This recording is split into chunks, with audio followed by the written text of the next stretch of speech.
Our mock trial is based on the Supreme Court case Tinker versus Des Moines, Independent Community School District. This was decided on February 24, 1969. A group of students planned a public showing of their support for a truce in the Vietnam War. They decided to wear black armbands throughout the holiday season and to fast on December 16th and New Year's Eve. The judges decided that the prohibition against the wearing of the armbands in public schools as a form of symbolic protest violates the students' freedom of speech protections guaranteed by the First Amendment. For this mock trial, a student was suspended for wearing a Black Lives Matter shirt to school. You will be seeing the ruling of two courts on the same case. Court 1 is the state court. Court 2 is the Supreme Court.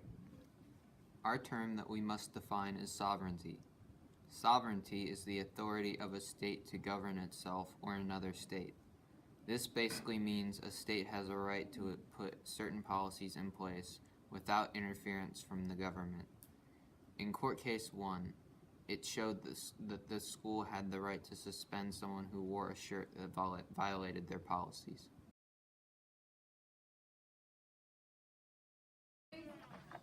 Arms by your side.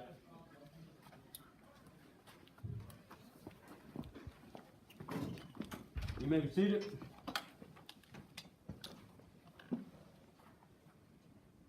All rise for the Honorable Judge Andrews.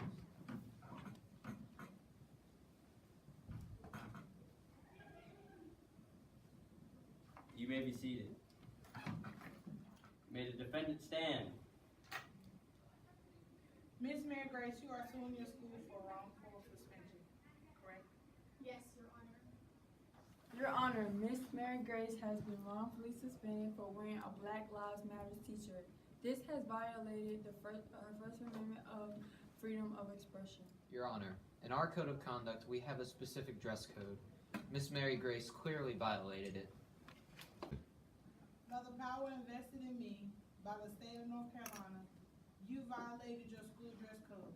Therefore, I find you guilty. Court is dismissed. As you can see, the state court trial ended with the ruling of guilty. Now, we will show you the Supreme Court trial. Sometimes when a state's policies violate a citizen's rights, such as freedom of expression, the government has the right to protect that citizen's rights.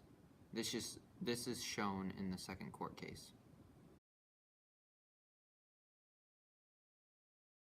By the power invested in me by the United States government, we find it unconstitutional that the school suspended the plaintiff for wearing a Black Lives Matter t-shirt, violating her First Amendment. Cases like Mary Grace's are not uncommon.